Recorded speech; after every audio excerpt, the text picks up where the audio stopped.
Welcome to Disclosure 2020, the virtual edition. I wish we were doing this in person. I'm sure most of you do too. 2020 has been a tough year, and it would be great to see all your friendly faces. Hopefully next year, eh? Right, today I'm going to talk about hardware security. Most of this presentation is going to be stuff that all you guys know already, but I think it's worth covering because there's some interesting points, and there's some techniques and tooling that maybe some of you haven't come across before. But most importantly, I think what I was able to do with it is really interesting and fun. So, hardware security. I'm Mark Rogers. I'm the VP of Cybersecurity at Okta, Head of Security at DEF CON, co-founder of the CTI League, and I'm a white hat hacker. This isn't the research that I plan to present. That research is currently undergoing disclosure, which is hard, still. I had a backup plan. That research is undergoing disclosure. So, here we go. Third time's the charm, eh? This year has been off the hook in more ways than one. If you look at the number of vulns that dropped in the National Vulnerability Database, we are heading towards a record year. We're going to double any other year easily. We're, halfway through the year, and we're already up to like 24,000 vulns dropped? It's nuts. Now, it is good that these vulns are being disclosed publicly because, the alternative is worse. But on the flip side, let's be pragmatic. For every vuln that gets disclosed publicly, there are almost certainly ones that are not. And so we should realize that this is an indicator that everything is under attack and we need to pay attention and harden our stuff up. So, on with the talk. So, why cover this old ground? Well, with only a couple of weeks, I did what any hacker would do. I panicked. I didn't have any research I could do in such a short time, so I decided to do a hackathon. I grabbed 12 devices that were lying around my house. I may have a bit of a surplus tech problem, and I decided to see how many of them I could pwn within 3 days. What you should take away from this is that while these techniques are well known, they're accessible and they are devastatingly effective. The IoT and CPE ecosystems are littered with old vulnerable tech. You almost certainly have some at home. Just because manufacturers bring out new products every year or so doesn't mean we're throwing our tech away. No, I know people with routers that are 10 years old because they've got a good, stable version of the firmware on them. They do the job, and unless some really new feature comes along that they want, they're going to hang on to it. And so all of these issues are relevant. At the same time, hardware flaws don't go away. They sit there, waiting, watching. So think of this not as a how-to guide, but rather a why-to guide.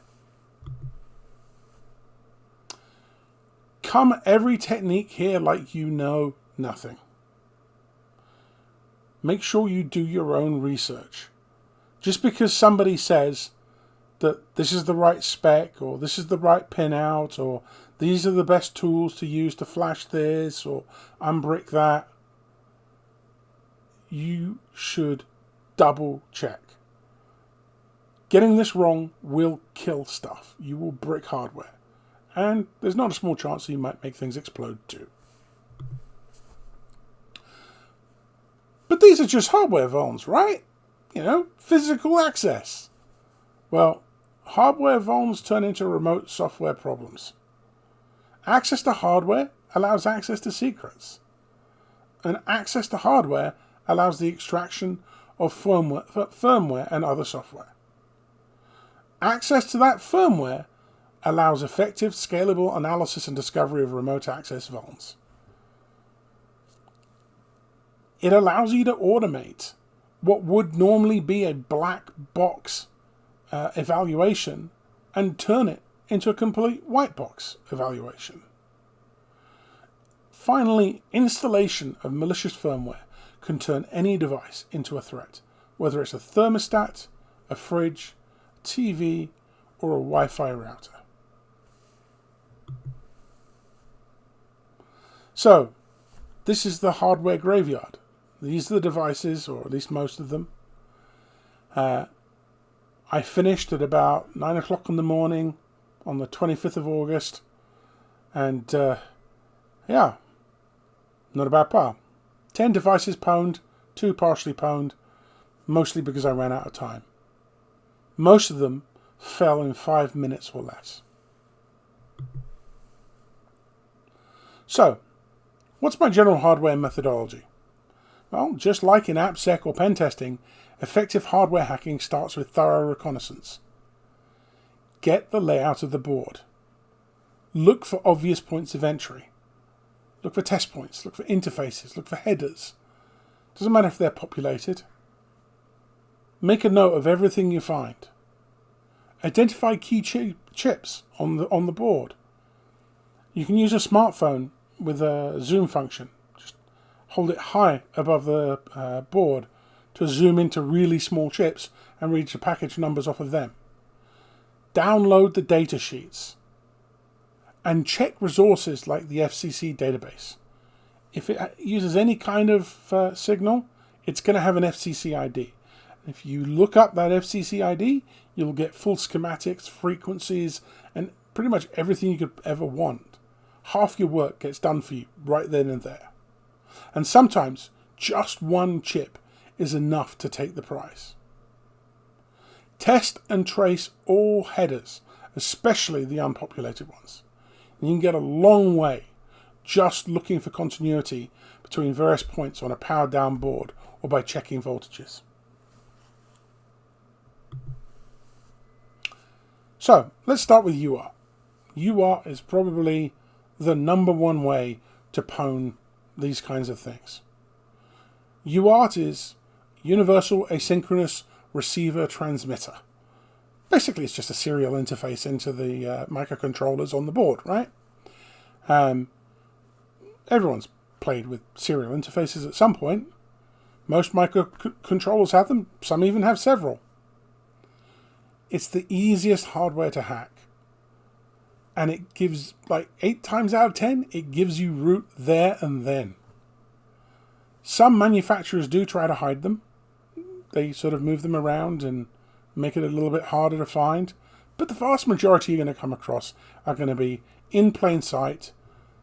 Maybe labeled, maybe not labeled, maybe populated, maybe not populated. But they'll be there, and you'll see rows of 3, 4, 5, 6 pins all together. It's a pretty good indicator. Test them. Make sure they are what you think they are. And then hook up. You may need to solder some pins to connect, but sometimes pogo pins will also do the job for you. Generally, you only need to connect TX, RX, and ground. Don't worry about any of the other pins, and don't connect to VCC unless you really need to, otherwise you're going to kill your equipment or the device. What tools do you need? Well, there are boatloads of UART tools. It seems like pretty much everything will do serial interfacing these days.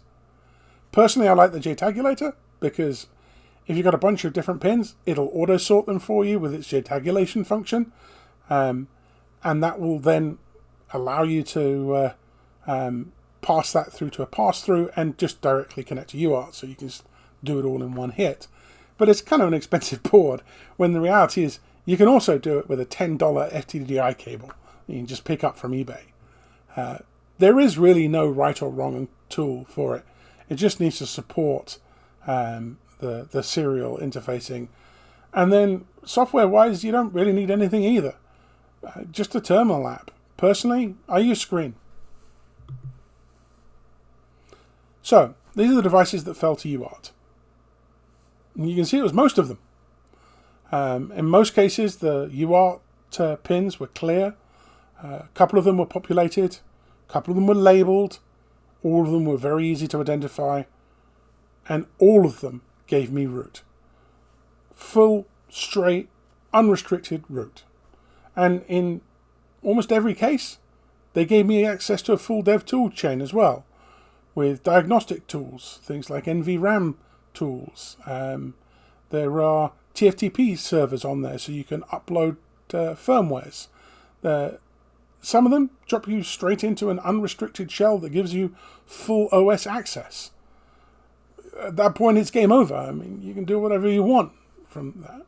So, UART, the simplest, but arguably one of the most powerful. In this case, I used a whole variety of different tools, from the Blackmagic probe to JTAGulator and others to just play around. I even hooked up just a plain serial cable. All work just as good. There's really nothing fancy about UART.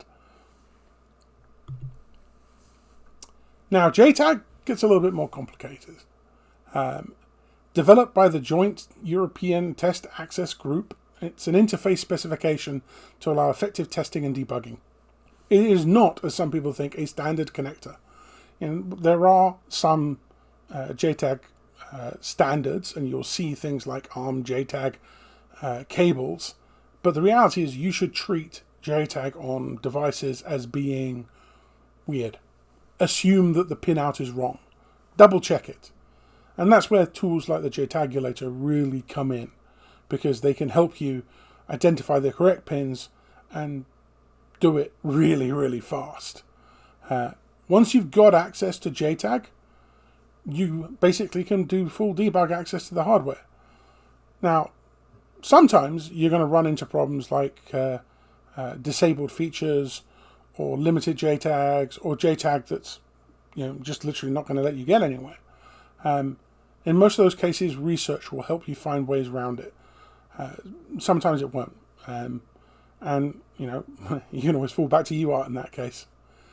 In the best case scenario, JTAG allows you to read and write flash memory, as long as it's accessible, or made accessible. As with UART, you don't need all the pins. The most important ones are the test clock, TCK, test mode select, TMS, test data in, TDI, test data out, TDO, and test reset, TRST. Once you've used whatever tool you use to find the pinout, hook it up to your debug tool, and off you go. Unlike UART, JTAG does need software. You need something that can talk to the systems that you're interfacing with, and you need something with a decent UI and support for a wide range of boards. Pretty much the top two are OpenOCD and UART. And personally, I tend to use UART because I find it friendlier, and I've had better luck with target support. In both cases, though, you're going to get pretty wide support, and there's a lot of folks out there to help you with adding additional support. In both cases, you will need to configure it for the tool that you're using. In the case of UART, you have to tell it the cable type that you're connecting to. In the case of OpenOCD, there needs to be a config where you need to pass additional parameters to make sure that the debug tool is properly supported. Likewise, the target needs to be supported, and in OpenOCD, you can find a config directory that has all of the target boards that allows you to tweak it. So both of them have strengths and weaknesses, but both of them will get the job done. JTAGulating. All hail the mighty Kingpin. Thanks, Joe. The JTAGulator has made JTAG debugging super easy. Before the JTAGulator, you had to hunt for pins. Trial and error, probing, analyzing, working out. Now, you just hook up ground, hook up the likely pins to channels, set the voltage, and JTAGulate. On the right-hand side of the screen, you'll see the output of just such a JTAGulation.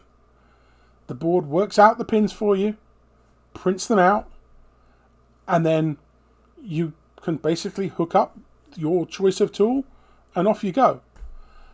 One point of note, while the JTAGulator does do UART pass-through, you do need a separate JTAG tool for the actual debugging. Joe, maybe we can make this better. I'm just lazy. So, JTAG hardware. Again, there are too many devices out there to call them all out, but here's the short list. Bus Blaster, Fly Swatter, Black Magic Probe rather, Shikra, J-Link. Personally, I use the Bus Blaster and Bus Pirate. Bus Blaster is pretty much a chainsaw for JTAG. It's the JTAG tool of preference for me, whereas Bus Pirate's kind of like a little Swiss Army knife that does a whole bunch of other different things as well. Both of them will get the job done. Really, again, all of these devices have their own strengths and weaknesses, but all of them will get you there. So, let's look at one device. The Easy device. This is probably the reference device that is used by everyone to practice their JTAG research. I mean, half of us out there popped our JTAG cherry on this device. So you'll all recognize what it is from just looking at the board. It's got a well and easy identified JTAG pinout. It's got an easy identified UART pinout. And all you have to do is pop in some headers, solder them, connect up, identify the pins correctly, pop them onto your tool, and off you go. The nice thing is there's no restrictions, so eJTAG is enabled, and that means you can just quickly dump the firmware and off you go. If you don't have one of these devices, go out and get one. It's the WTR 54G. They've been around for everywhere. You can pick them up for $20 and use this as your JTAG test device. Play around with it. It is a great device to mess around with because it's easy. Everything's clear, it's uncluttered, and there's no sort of tricks to fool you. Now things get a little bit more complicated. So this is the first challenging one I ran into. Unpopulated header, unknown pins. So I added the header. JTAG pins were JTAGulated. Found, no problem. Shikra JTAG debugger added. Connected, JTAG connection seemed good, but no real access. Turns out you need to hack eJTAG to enable it. Basically, you have to solder on a 10k ohm resistor as a pull-up resistor to pin 21. Added the resistor. You can see it in the bottom right of the screen, or rather, my good friend Kristen added it for me because soldering tiny things is not something I'm so great at ever since they operated on my eyes. But resistor added, job done. Unpopulated header, pins not known. Here we go, JTAG of Target 8. Added the header, worked out what the JTAG pins were. Same deal, couldn't get proper JTAG access. Turns out this case, there's a resistor that needs to be removed. If you look at the picture in the center with the Atheros chip, you'll see that by the bank labeled R31, the resistor under 01 has been scraped away. That's my inelegant resistor removing technique. Rather than desolder it and risk floating off any of the other resistors, I just used a sharp point to scrape off the resistor. Job done. Shikra JTAG debugger connected, firmware dumped.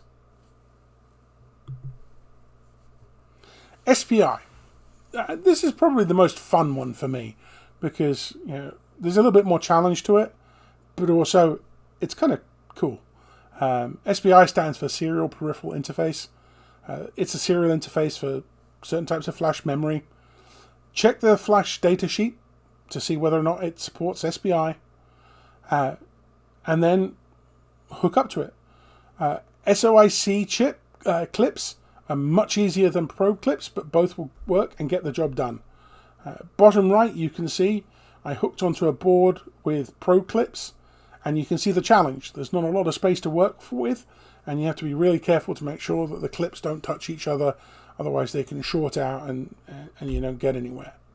Accessing SPI is slow, but it can be a very reliable way to extract firmware. Modern SOC packages often incorporate SPI flash in the package to make access harder, and that's a whole different challenge. So focus your efforts on the exposed SPI chips that you'll find on the board. They're pretty easy to find. When you read the identifier on the packaging, look them up, you'll straight away see whether or not they support SPI.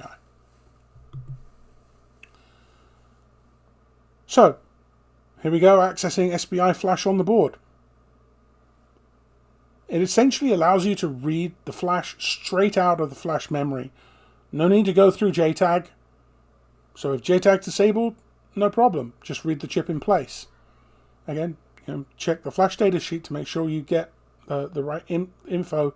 You need the pin information. You need to know the voltage. You need to know the support. SOIC clips are easier than probe clips, especially like this. You can see in the top right the SOIC clip. You just hook it on. That's a SOIC 8 clip there. But when it comes to the test probes, yeah, it's a little fiddly, but yeah, both work. And again, it's slow. Now, sometimes you're going to find a scenario where you can't read data off the SPI chip on the board. It's usually because of some issue through powering the chip. Your power's going through to the board elsewhere, and you're not fully powering up the chip. Or something else is interfering with it. So what you do is desolder the chip. Hot air gun, float the chip off, put it to one side, and then hook up an SOIC clip. Or use probes. Personally, I use the clip, much easier. In all cases, by the way, you don't need to power on the board, because all of these clips and probes are essentially adding power to the chip directly. So nothing else is needed. And that's why chipping clip like that, connect it to the bus pirate to read, save the firmware. And as I said before, it is slow. I mean, I'm talking hours slow. Now, I didn't get this one finished, but I want to call it out because it's kind of iconic. So when I first played around with this, and when most people play around with this, the original method involved multiple card readers, and you damaged them. Use a PIC2, a PIC-Kit2 PIC programmer to do it. But there's a new technique using a TTL cable pioneered by Henrik that I wanted to try. The original research was done by the new stuff was done by Brad. Original research was pioneered by Milos and Henrik. Kudos to them for doing it. This is literally the definitive analogy as to why you don't store sensitive keys inside hardware that can be accessed. So in this case, HID RW300s and RW400s store the master key for standard security cards in a PIC 18F452 microcontroller. HID, pun intended, the programming interface for the PIC under a piece of black tape on the back. I mean, like, seriously, like, they figured it was black on black, and so we wouldn't see it. By using a TTL 232R 5V WE cable, as shown by Brad, and a 9V power cell, you can dump the firmware. And once you dump the firmware, you can extract the master key. And once you have the master key, well, that's it. Pretty much game over for standard security hit clouds. That master key, by the way, is now on the internet. Feel free to Google it. You'll find it pretty readily. So, let's talk about some cunning countermeasures. I put these up because most of them make me laugh. So, top left, the first is a very well-known femtocell. In this femtocell, they decided they needed the UART to be exposed externally, but they didn't want people to work out it was a UART. So they used a HDMI socket and disguised it as HDMI. Why would a femtocell have HDMI? Pretty much everyone who saw it looked at it and went, that's not HDMI. And sure enough, testing turned out to be UART. Connecting to it, you can get root. The bootloader was locked, but the passwords were released publicly as part of GPL. Yeah, it's not a great effort, but makes me laugh. At the bottom, we have the HID card reader previously mentioned. They used a piece of black masking tape over the pin in the interface for programming, hoping that you wouldn't, when you took the back off, you would not see the black tape or remove it. Cunning. The one at the top right is actually kind of cool. It's another femtocell, and what you'll see is on the casing to the right, there's a white clip sticking out. And in the board, in the middle, there's a grey kind of housing. That clip fits into the housing, and if you pull the case off, and you're not careful about how you do it, there's a bunch of jumpers in there.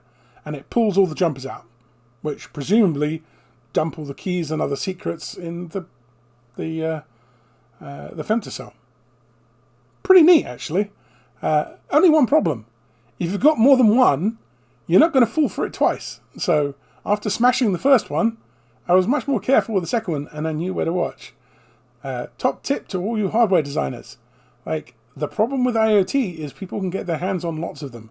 And that means if you're relying on physical defenses that can be reversed at the sacrifice of a device, it's probably not going to last as a defense for very long. So, now we've got all these binary dumps. What do we do with them?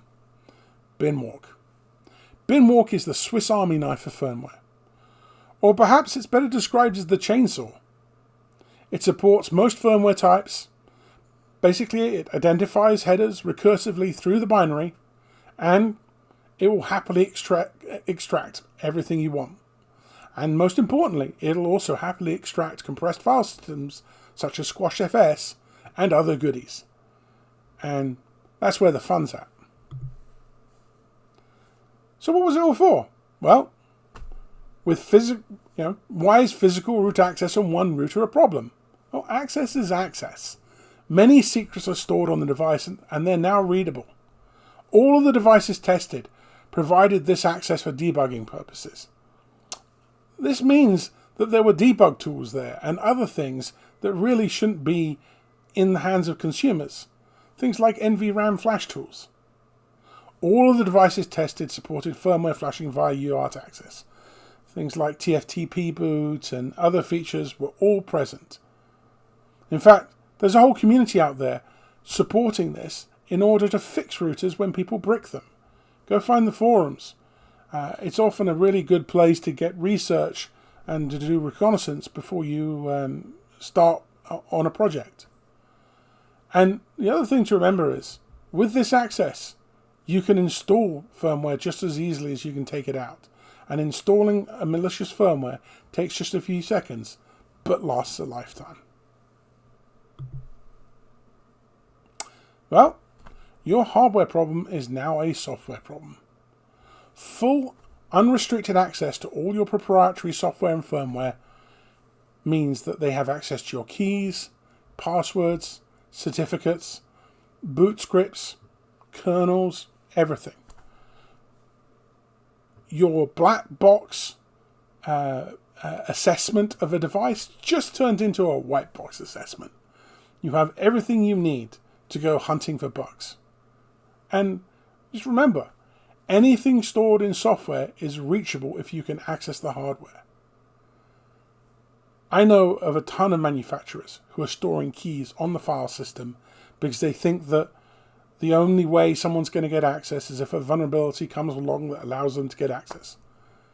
Look, if you're using shared keys and you're storing them on the hardware and that hardware is accessible, you should expect it to get found.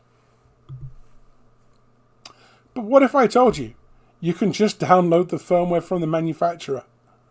It's true. Vast majority of cases, consumer devices, you can just go to the manufacturer and trick them into giving you the firmware, or outright ask for it and get it. And once you have the firmware, all of the same tactics apply and all of the same benefits apply. There's no excuse for this. Cryptography exists. There are ways you can protect firmware to stop people from analyzing it.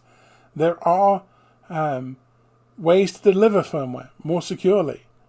So, hey, manufacturers out there. And by the way, using an app on your phone as a way to download the firmware securely is not really a good way to do it, because phones can be hacked too, and it's also possible to man in the middle, and there's a lot of other ways to get hold of those firmwares. If I can get the firmware, I can reverse it. So stop me from getting the firmware, or make it so that I can't analyze the firmware. So, final thoughts. Getting access is ridiculously easy. In many cases, there's not much you need to do. We need to harden stuff up. We need to protect firmware everywhere. It's no secret that a key part of the 2015 Tesla hack that Kevin and I did relied on us being able to get the firmware from the Tesla firmware servers, reverse it, and use the intelligence to do more stuff. Right? Protect firmware, because at the end of the day, it's your IP, it's your secrets. Protect CPE and IoT devices, but not the same way we treat data center servers. The threat model is different. People have unrestricted access to them. I dare say if you could sit around a server that's been pulled out of a data center and have unlimited tools and unlimited time, you'd get into that too. We've also got to stop thinking in terms of single devices. If I can buy 6 of your devices, your physical defenses are meaningless after the first teardown. And, you can't stop the attacker doing what they're going to do. And you can't see them doing it because it's their device. They've taken it home. They're doing what they want to do. And people will stop short of nothing. Hey, I tore apart a Tesla Model S into pieces all over my front lawn to find vulnerabilities. So don't think that, the size of it or the availability of it is going to stop things. If people can buy many, then they can analyze them. If your device contains secrets or IP that's shared across many devices, then loss of one is loss of them all. The HID class reader example should be the kind of storybook case of this. Loss of that master key via physical access invalidated all of the standard security cards around the world. And it even has ripples today because there are card readers out there and standard security cards still in circulation. So it's still a thing to use that key to bypass security and gain physical access to buildings. So, I hope this wasn't too 101 for you guys. I hope to see you all again soon. Hit me up on Twitter. Ping me. Message me. And do me a favor.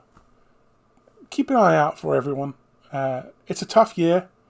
Reach out to the rest of those in the community. See how they're doing, because some people are struggling. And if we don't have everyone's backs, who else will? Thank you.